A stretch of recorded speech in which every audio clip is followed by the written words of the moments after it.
저는 해양 조류학자입니다. 오늘 해양 직업에 대해서 이제 여러분들하고 얘기하게 됐는데요. 조류학자라는 게 뭔지, 그리고 어떻게 하면 되는지, 우리가 이것들이 사회에 어떻게 기여하는지에 대해서 간단히 말을 하고자 합니다.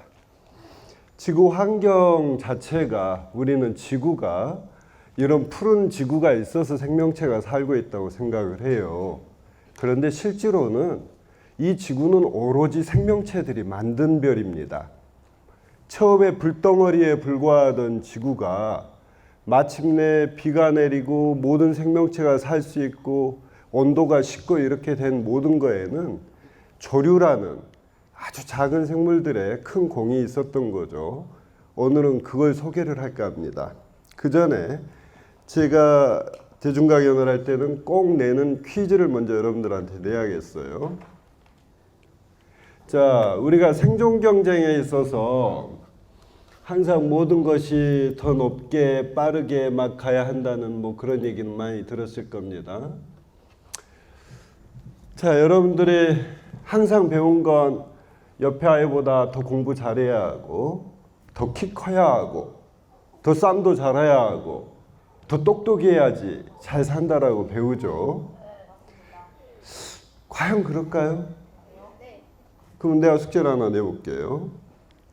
자, 우리가 늘 배우는 건데요. 사과나무에 한 3개 정도의 사과가 있어요. 새 한 마리당 한 해를 살려면 사과 하나는 꼭 있어야 합니다.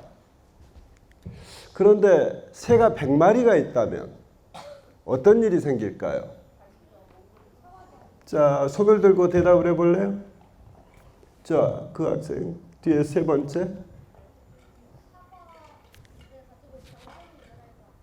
사과 가지고 경쟁을 할 것 같죠? 그게 정답이라면 내지는 않았겠죠?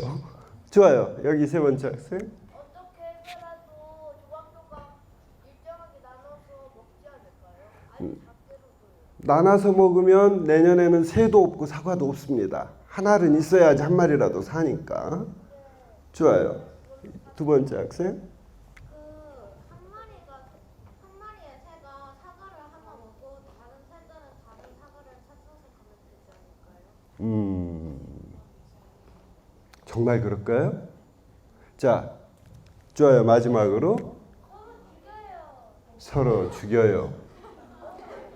자, 마지막 한 번 더 기회를 주겠습니다. 사과 3개를 100마리의 새가 먹으려고 싸운 다음에 그 싸우고 3마리가 남은 걸로 그 사과 3개를 먹어요. 예, 됐습니다. 거의 다 똑같은 대답이죠. 싸운다, 경쟁한다, 강한 자가 차지한다. 그죠? 그런데 최강자인 독수리가 나와서 참새 100마리랑 싸워도 결국 독수리도 죽습니다. 왜? 100마리에 97마리의 참새를 쪼아 죽이려다가 힘이 빠져서 설령 사활을 가진다 해도 그 독수리도 만신창이가 돼서 죽게 되죠. 우리나라 교육에서 가장 큰 폐해가 이겁니다. 모든 사람이 경쟁이라는 의미를 잘못 알고 있다는 것이죠. 경쟁을 해서 남을 이기는 게 살아남는 방식이 아닙니다. 사실 자연에서는 이미 그에 대한 해답이 나와 있어요. 이 정답은 뭐냐면 왜 사과만 먹어야 해요?가 정답입니다. 실제로 우리가 자연 상태에 있는 새들을 봅시다. 사과를 먹는 새가 있긴 합니다. 열매를 먹는 새가 있죠. 얘가 최강자일 수는 있지만 그렇다고 얘가 가장 센 새도 아니고 그냥 하나의 새일 뿐입니다. 사과를 따먹는 게 폼도 나고 다른 애들보다 멋있게 먹는 것도 있지만 나는 몸집이 작아요. 부리도 짧고. 그러면 나는 나무 틈 사이를 쉽게 날아다닐 수가 있거든요. 그러면 나는 나뭇잎에 있는 벌레를 잡아먹습니다. 단백질도 많고 훨씬 영양분도 있는 것이죠. 자, 나는 닭이에요. 나는 날지도 못해. 덩치가 커서 나뭇가지 앉지도 못해. 벌레를 잡아먹을 수도 없어. 그러면 닭은 땅바닥에 떨어져 있는 씨앗을 쪼아 먹습니다. 전 세계에서 가장 많은 종류의 새가 뭐죠? 닭입니다. 닭과. 전 지구상을 가장 많이 채우고 있는 새는 아이러니하게도 날지도 못하는 주제에 부리도 못생겼고, 닭이 살아남을 수 있는 이유는 뭐냐면 땅바닥에 있는 돌 알갱이 사이에 있는 씨앗을 쪼다 보면 이 부리가 깨집니다. 독수리는 죽어도 부릴 수 없는 묘기죠.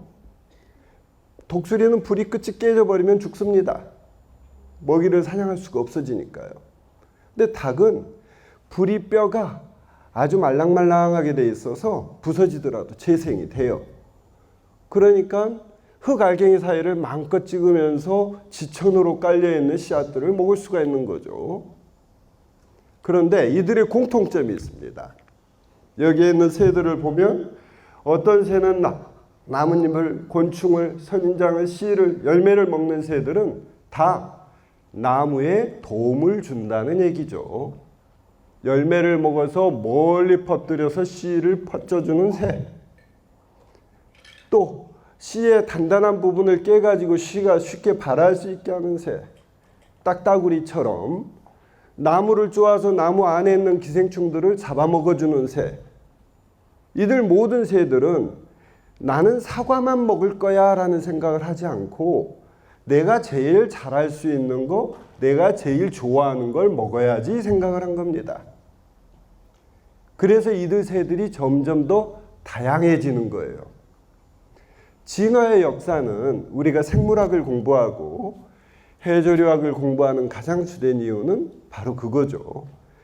우리가 생물을 공부해서 얘들로부터 우리가 세상을 사는 법칙을 배우자. 40억 년 동안 얘네들은 40억 번의 전쟁을 거치면서 살아남은 겁니다. 우리 생명체들은. 그럼 생명체들이 살아남게 한 비밀을 들여다보면 내가 인생을 사는 데에도 정말 도움이 되겠다라는 얘기죠. 그럼 정말 도움이 되는 건 뭐냐? 누군가와 싸워야 할 일이 있으면 한번 다시 생각해 보라는 거예요. 내가 왜 이 싸움에다 시간과 에너지를 낭비해야 해? 난 다른 걸 더 재밌는 걸 할 수도 있잖아. 과연 내가 더 잘할 수 있는 게 뭘까를 찾아보기 위해서 우리가 공부를 하는 거죠. 제가 처음 조류학을 공부할 때 그렇게 했습니다. 조류라는 것은 제가 이제 서울대학교 2학년 때 당시 그 교수님들이 기라상 같은 분들이 많았는데 그때 그 생각을 했던 것 같아요. 여기에 생물과 전체에 40몇 명 되는 교수님들이 있는데 우리는 3학년 때 이제 연구실을 정해서 들어가야 합니다. 그런데 어떤 셈을 할까 하다가 문득 그때 괴짜 같은 생각이 들었어요. 다른 사람들이 제일 공부하지 않는 쪽을 한번 가볼까? 했더니 물속에서 광합성을 하는 이 하등생물인 이 조류를 연구하는 분이 있더라고요. 이인규 교수님이라고 아주 유명하신 분입니다. 알고 보니까 우리나라에 당시에 있는 교수님들로 전 세계적인 수준의 학자가 별로 많지 않았는데 그분은 전 세계에서 사람들이 찾아오고 그래서 굉장히 훌륭한 분인가 보다. 근데 조류라는 게 뭘까? 생각을 하고 제일 먼저 갔더니 가장 특이한 건 조류는 이렇게 다양한 색깔과 모양을 갖고 있더라는 것이죠. 우리가 아는 식물은 뿌리가 있고 줄기가 있고 잎이 있는 그 모양만 기억을 하는데 조류라는 건 그렇지 않더라는 거예요. 이렇게 너무너무 다양한 색깔과 뿌리를 갖고 있더라는 거죠. 제일 궁금했던 건 그거였습니다. 광합성을 하기 위해서는 녹색 엽록소가 필요하다고 생각을 했는데 왜 어떤 식물은 빨갈까? 어떤 애는 노랄까? 근데 얘들은 어떻게 광합성을 할까를 생각을 했죠. 저를 조류학자라는 학문의 길로 접어들게 한 첫 번째 주제가 이거였습니다. 조류는 상상할 수 있는 모든 곳에 살더라는 것이죠. 실제로 해양 갈조류 같은 경우에는 뭐 우리는 잘 모릅니다. 다시마, 미역 뭐 이렇게 생각을 하죠. 세계에서 가장 큰 나무가 뭐죠? 한 사람쯤은 해답을 할 것 같은데. 바오밥 나무는 아닐 것 같고요. 세코이아? 미국 삼나무, 세코이아 아마 이런 걸 생각을 했을 겁니다. 키가 50m씩 달하고 어마어마하게 크죠. 근데 사실은 그게 제일 키가 큰 나무는 아니에요. 그래, 세 번째. 정글나무? 그것도 한 50m까지 큽니다. 그런데 세계에서 가장 큰 나무가 아니라 식물은, 가장 큰 식물은 켈프라고 해서 갈조류입니다. 이들 갈조류들의 경우에는 평균 신장이 70m가 넘어요.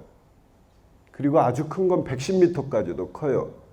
근데 바다 밑바닥에다가 뿌리를 받고 자라나와서 바다 표면에는 이렇게 작은 부분만 보이니까 인간들이 잘 못 느끼는 거죠. 실제로 세계에서 가장 큰 나무는 갈조류인 켈프입니다. 나무가 아니라 식물이죠. 나무라는 건 뿌리 줄기 잎이 있는 걸 나무라고 말하니까요. 우리가 단지 몰랐을 뿐입니다. 그런가 하면 녹조류 같은 것은 우리가 흔히 주변에서 볼 수 있는 굉장히 많은 것들이고요. 이것들은 함께 어우러져서 많이 삽니다. 이건 홍조류입니다. 여러분들이 아침에 김을 먹고 왔다면 이 중에서 김을 찾아보세요. 어느 쪽이 김이죠? 마지막 일곱 번째. 자, 그럼 내가 옮겨볼게요. 스톱해봐요. 어디? 여기. 아, 맞았어요. 박수 한번 쳐주세요. 아니, 어떤 학생은 그러더라고요. 김은 네모나게 생겼는데 왜 이런 모양을 김이라고 하냐고. 얘네들을 모아서 이제 네모난 김을 만드는 겁니다. 자, 이런 홍조류도 있어요. 우리가 많이 먹는 것들이고요. 홍조류는 바다에서 이렇게 성게라든지 이런 애들과 어우러져서 삽니다. 이건 제가 북극에 갈 때 툰드라 지역을 지나면서 찍은 겁니다. 담수류들이 있죠. 그리고 우리가 이 건물 옆에 지나가다 보면 옆에 초록색으로 있는 것들도 역시 조류입니다. 이걸 자세히 들여다보면 녹조식물이나 남조식물이라는 것들이 안에 들어가 있다는 걸 보죠. 얘네들은 문화재를 파괴하는 아주 나쁜 일도 합니다. 문화재의 알갱이 사이사이에 들어가서 이 정으로 찍다 보면 여기에 이제 그 흠이 생기게 되는데 이들 조류가 그 안에 파고 들어가서 사는 거예요. 그래 겨울에 얼었다 녹았다 하면서 뭐 100년, 1000년이 지나면 이런 식으로 문화재가 뭉그러지게 되는 거죠. 이런 걸 생물 훼손이라고 합니다. 이런 것들은 흔하게 있는 일이고요.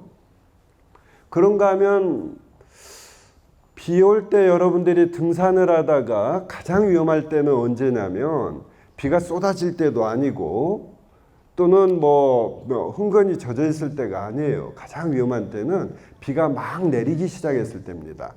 그건 육상 돌말이라는 것들이 이 물기를 약간 먹으면 굉장히 미끄러져요. 위에서 보기에는 뽀송뽀송한데 이 흙 알갱이가 바닥하고 떨어져 있어서 밟으면 미끄러져서 크게 다칠 수가 있죠. 절대로 비가 막 내리기 시작할 때 산에서 뛰는 건 굉장히 위험한 일입니다. 자, 이런 돌말류는 이렇게 생겼어요. 뭐 이런 모양으로 생겨서 실제로 그런가 하면 화산에도 삽니다. 위에서는 화산이 막 폭발하고 있는데 그 아래에서 지층수에서 80도씩 막 이렇게 나오는 것을 이건 러시아 캄차카에 가서 찍은 사진인데요. 여기에서 보는 것처럼 이 바로 바깥에 조류들이 살고 있는 걸 볼 수가 있죠. 이게 남조식물이라는 겁니다. 우리가 생각할 수 있는 가장 뜨거운 곳, 가장 추운 곳, 그리고 심지어는 공기가 없는 곳에서까지 이들 조류들이 살고 있는 것이죠. 이것도 역시 러시아에서 가서 봤던 거죠. 자, 그런가 하면 북극이라는 것이 이제는 제가 한 3번 정도 북극에 갔었는데 북극의 여름에는 이렇게 아름답습니다.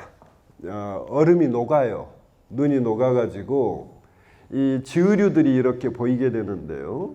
이들 것들은 바위에 옷을 입힌 것 같이 생겼다 해서 지으류라고 하는데 이건 실제로 조류는 이 안에 들어가 있습니다. 이 빨간색을 이루는 것들이 균하고 조류가 공생을 하는 것들을 지으류다라고 부르는 것이죠. 오늘 주제죠. 지구는 어떻게 만들어졌느냐? 지구 자체는 맨 처음 태양에서 떨어져 나와가지고 행성을 만드는 초기 단계는 약 42억 년 전으로 여겨지고 있어요. 50억 년 전쯤 생각하라는 겁니다. 우주의 나이는 몇 살이나 되죠? 130억 년. 그렇죠. 오, 꽤 정확하게 하네요. 예전에는 200억 년이라고 그랬습니다. 그런데 그게 점차 짧아져 가지고 137억 년이냐 138억 년이냐 사이에서 이제 사람들이 다툴 정도로 우주 자체가 138억 년이라면 그 전에는 뭐가 있었을까요?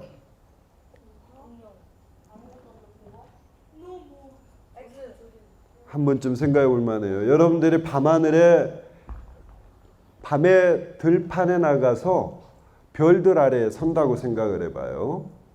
그러면 여러분들의 몸에 떨어지는 수만 개의 별들은 각각 몇십억 년 또는 몇억 년, 몇천 년, 몇백 년, 몇 년 전에 어느 한 별에서 쏟아져 온 빛이 여러분 몸에 닿는 겁니다. 밤하늘에 별이 있는데 여러분들이 서 있는 것만으로도 타임머신을 타고 몇십억 년 전부터 몇 년 전까지의 세계를 무수히 경험하고 있는 거죠.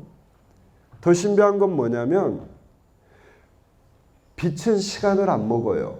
빛의 속도로 달리면 시간이 안 갑니다. 그러니까 그 빛은 몇십억 년 전에 저 별에서 나왔는데 여러분 몸에 닿을 때는 생기자마자 여러분 눈으로 들어오는 거예요. 실제로는 몇십억 년을 여행을 했다고 해도요. 그래서 지구라는 게 재밌는 겁니다. 138억 년 전에 우주가 생기고 지구가 40몇 억 년쯤에 생겼는데 생명은 언제쯤 시작이 됐을까요?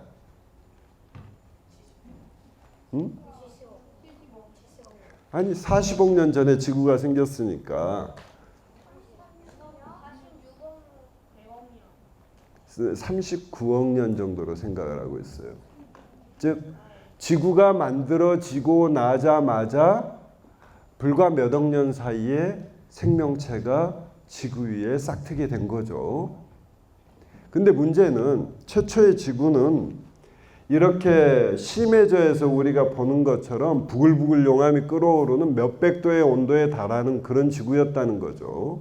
무엇보다도 CO2 농도가 너무 높고 수증기가 너무 많아서 지금 바다에 가라앉아 있는 물들이 모두 다 결국에는 공중에 수증기 상태로 있었던 겁니다. 그런데 여기에 남조류들이라는 게 살게 되면서 광합성을 하는 거죠.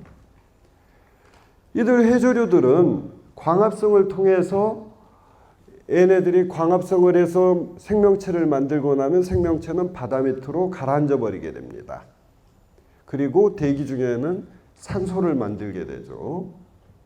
자, CO2는 계속 가라앉고 산소는 만들어지니까 결국에는 점차 CO2의 양이 줄어들고 산소가 많아져서 지구상의 생명체가 살 수 있는 환경이 된 거죠. 오로지 이 조류라는 아주 조그만 생명체들이 그 과정을 만들어 온 겁니다.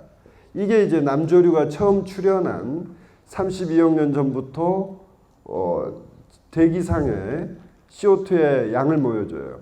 5만 ppm이었죠. 30몇억 년 전에는. 그게 오늘날의 100몇십 ppm까지 떨어지는 데는 오로지 남조류와 와편모조류, 돌말류라는 세 종류의 조류들이 그 역할을 한 거죠. 그래서 광합성에 의해서 산소가 증가하고 이산화탄소가 감소하게 되니까 결국 다세포 생물체가 출현하게 되고 선캄브리아기의 생물 대번성이 시작이 됩니다. 자, 그럼 최초의 육지는 언제쯤 생겼을까요?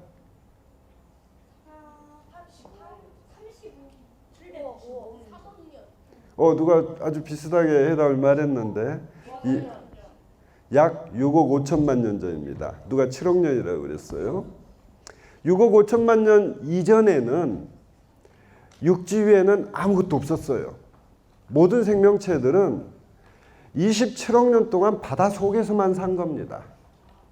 우리 인간의 혈액에도 소금기가 0.08%가 있는 것도 너무 당연한 거죠. 모든 생명체는 바다에서만 진화의 거의 80%의 시간 동안을 진화해온 거고, 우리가 현재 가지고 있는 많은 문제에 대한 해결책도 바다에 있다는 것이죠. 그 예를 한번 봐보죠.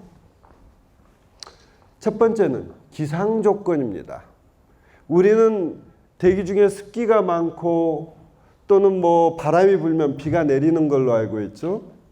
근데 사실은 구름이 만들어지려면 뭐가 필요하죠? 습기 외에? 좋아요. 산소도 필요하고 또 뭐가 필요할까요? 수증기를 모아두리는 구름의 씨앗이 필요합니다. 구름의 씨앗이 되는 건 유기황이라는 거예요. 휘발성 황이 구름의 씨앗을 만들어요. 근데 황을 만드는 건 여기에서 보이는 조그만한 조류들이에요. 바닷물 속에 사는 조류들이 이 디메칠 설파이드라는 황을 만들어서 공중으로 쭉 올라가면, 우리가 바닷가에 가면은 왜 매캐한 냄새가 나죠. 갯냄새라고 하는 바다 냄새. 그게 이 황의 냄새입니다. 바다에 사는 이들 미세조류들이 대량으로 방출하는 건데요. 이게 구름 위로 올라가면 황이 있으면 주변에 있는 물이 몰려들어요. 물기들이 몰려들어서 구름이 되고, 이들 구름이 어느 정도 물방울의 크기가 커지면 땅으로 떨어져서 비가 되는 겁니다.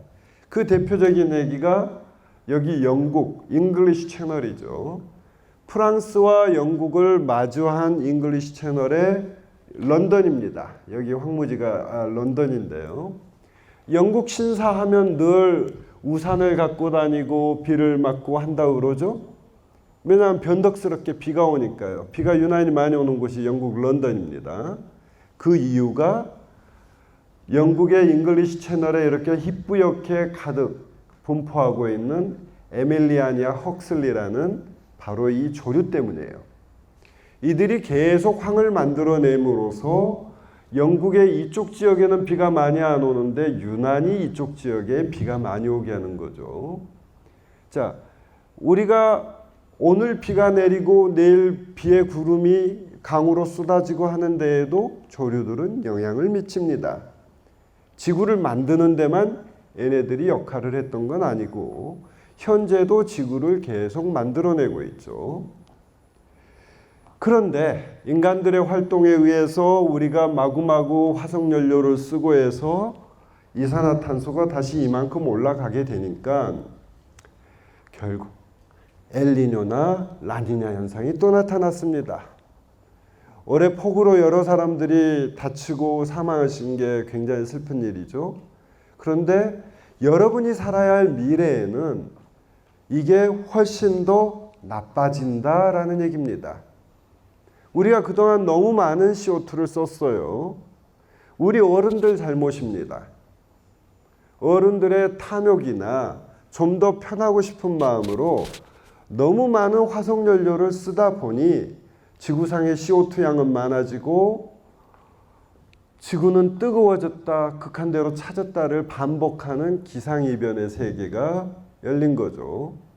여러분 세대는 한여름에 옷을 벗고 가다가 갑자기 잠바를 입어야 하는 상황이 생길 수도 있습니다. 파카를 입어야 할 정도로 기상이변이 극심하게 달라지고 있죠. 엘니뇨가 왜 엘니뇨라고 부르죠? 뜨거워지는 해가 엘니뇨죠. 아는 사람? 자, 이걸 엘니뇨라고 합니다. 바닷물이 아주 뜨거워지면 온도가 높을수록 이게 하얀색으로 가게 되는데요.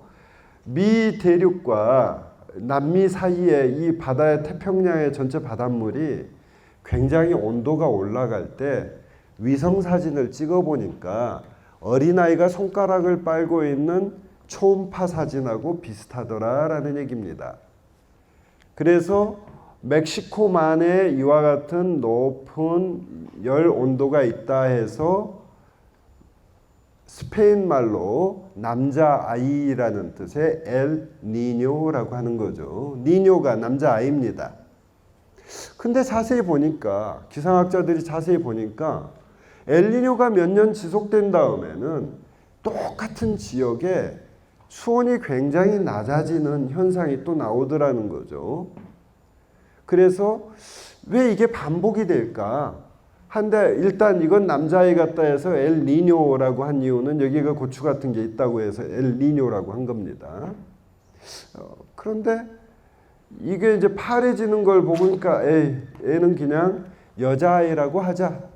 스페인에서 여자애를 부를 때는 라라는 전치사를 붙입니다. 그래서 라 니냐, 니냐는 여자아이, 니뇨는 남자아이죠. 그래서 라 니냐 현상이라고 부르고 처음에는 그냥 흥미거리였어요. 근데 이것들을 조절하는 걸 보니까 엘니뇨로 기온이 많이 올라가면 기온이 올라가는데 번성하는 조류들이 대거 늘어나게 됩니다. 바닷물 위에. 그래서 얘네들이 햇빛을 반사하고 이런 과정이 몇 년 지속이 되면 이제는 바다가 차지게 돼요. 즉 바다 표면에 어떤 플랑크톤들이 대량 번성하냐 줄어드느냐에 따라서 실제로는 엘니뇨와 라니냐가 반복되게 되는 겁니다. 태양빛을 얼마나 반사하는 수치에 따라서 물이 따뜻해지는 게 결정되기 때문이죠. 그래서 적조현상 같은 건 이미 성서에서부터 나옵니다. 출애굽기에서 바다가 붉게 물들고 결국 모세의 저주 중에 하나죠. 그래 지금도 이와 같은 현상이 늘어나는 것은 CO2 양이 많아지고 결국 광합성을 할 수 있는 조류들이 번성할 수 있는 조건이 되면 태초에 지구를 건설했던 지구 환경을 건설했던 조류들이 대량으로 늘어나면서 적조현상이라든지 또는 이들 중에 상당 부분은 독을 가지고 있어서 이 적조현상이 얼마나 넓은가 보세요. 한 번 생기면 우리나라 남해안 전체를 덮을 정도로 높습니다. 이게 아주 큰 배인데 이 바다에서 이 적조띠에 비해서 배가 얼마나 작은가를 보시라는 거죠. 이게 다 독을 갖고 있습니다. 그래서 기온이 높아지고 CO2가 많아지고 주변 환경이 안 좋아지고 온도가 따뜻해지면 단지 그것만이 문제가 아니라 이런 생물체들이 대량으로 늘어나고 또 우리가 아는 여기 남조류, 녹차 라떼라고 녹조 라떼라고 우리가 말하는 이런 것들도 다 결국 CO2 양이 많아지고 영양분이 많아지고 기온이 높아지며 일어나는 자연의 현상이라는 거죠. 지금 이제 제 직업의 말을 대해서 말했습니다. 저는 조류학자입니다. 결국 해양에서 조류들이 어떻게 사는지 그리고 이것들이 어떻게 지구를 바꿔왔는지를 연구하면서 우리가 연구하고자 하는 분야는 뭐냐면 우리 인류가 당면하고 있는 가장 무서운 미래 CO2 증가에 따른 지구온난화와 기상이변을 막을 것도 지금까지 이것들을 바꿔온 것들이 조류였기 때문에 미래 대기 환경을 우리가 살아갈 만한 것으로 만드는 것도 조류를 연구함으로서만 가능해진다. 실제로 이제 구글에서 여러분들 구글 알죠? 거기에서 미래혁신팀이라는 걸 만들었습니다. 인류가 당면한 가장 큰 과제를 우리 회사가 돈을 많이 버니까 우리 회사에서 해결을 해보자. 그래서 어마어마한 돈을 들여서 세계들 천재들을 이제 막 데려와서 샌프란시스코에서 연구를 했어요. 그래서 나온 해답이 나중에 이제 기회가 있으면 또 말을 하겠지만 영양분은 풍부하되 조류가 좀 살기 어려운 곳이 영양분 중 하나가 결핍돼서 그래요. 남극 대륙만큼이나 넓은 바다 지역에다가 비료를, 즉 철시비를 뿌려서 조류를 번성하게 하면 대기 중에 CO2를 쭉쭉 빨아들여서 지구를 아주 온도를 낮출 수 있다. 해서 구글팀에서 만든 미래의 대안은 결국 이들 조류가 미래 대기 환경을 개선할 유일한 수단이 될 거다라고 말하고 있다는 것이죠. 그래서 조류학자라는 건 처음에는 남들이 안 한 걸 해보자. 제가 해양 쪽으로 직업을 갖게 되고 그쪽으로 공부를 하기 시작을 한 건 그겁니다. 다른 사람이 다 가는 길에 가서 연구를 하는 것보다는 나만의 영역을 만들어 보자. 그렇게 갔더니 우리 연구실에서 박사 받은 친구들은 뭐 공주대를 졸업한 학생들인데 다 교수도 되고 연구원도 되고, 어떤 친구는 하버드 의대에 가서 연구원도 되고, 어떤 친구는 아리조나 대학의 교수도 되고, 뭐 우리나라 대학의 교수나 뭐 중국의 교수는 말할 것도 없고요. 아니면은 대기업의 사원이 되고 그렇게 합니다. 자, 내가 그 생각을 해봐요. 내가 남들이 다 하는 의학을 만약 한다고 했었으면 우리 학생들이 그렇게까지 취직이 잘 됐을까? 즉 남들이 안 하는 쪽에, 또는 남들이 다 몰리는 곳을 가능하면 피해서 내가 진짜 하고 싶은 걸 찾는 게 낫지 않았던가라는 얘기입니다. 직업으로서는 말이죠. 지금은 우리 연구실에서는 미래에너지원으로서도 조류를 연구하고 있습니다. 여러분들이 흔히 아는 석유나 석탄이라는 것들이 결국 조류가 만들어낸 거거든요. 조류가 광합성을 해서 잔뜩 모인 다음에 가라앉게 되면 열이나 박테리아로 작용으로 석유가 생성된다는 가설인데요. 그래서 바이오 연료 생산도 가능하다라는 얘기입니다. 자, 이제 5분 남았어요. 그럼 우리가 다양한 생물을 연구하는 이유는 뭐냐? 저는 이제 조류학자라는 직업을 소개하면서 우리가 전혀 잘 보지 않고 모르는 조류가 세상을 어떻게 바꿔 나왔나에 대해서 여러분들하고 얘기를 했습니다. 그리고 우리가 공부하는 이유가 뭘까에 대해서도 얘기를 해봤죠. 생물학을 공부하는 이유는 딱 하나입니다. 어떻게 하면 생명이 살아가는 방법을 배우고 우리 인간들이 잘 살 수 있게 만들 것이냐. 비밀이 뭐냐. 40억 년 동안이나 생명의 역사를 가져온 진화의 역사는 살아남는 법에 대한 역사다. 살아남는 법에서 가장 뛰어난 건 이처럼 다양한 생물들이 나왔다는 겁니다. 여러분들한테 내가 맨 처음 낸 문제가 그거였죠? 왜 강하고 빠르고 똑똑한 놈만이 선택돼야 한다는 교육을 계속 받아야 하느냐라는 얘기죠. 만약에 39억 년 동안 강하고 세고 빠르고 똑똑한 애만 살아남았다면, 자, 100명이 뛰다가 1명이 선택되고 또 다시 100명이 모여서 1명이 선택됐다면 지구상을 메우고 있는 건 단 한 종의 생물일 겁니다. 근데 39억 년 동안 생명체는 끊임없이 더 다양한 생명체를 만들어냈다라는 것이죠. 즉 살아남는 비결이 바로 다양성이다라는 겁니다.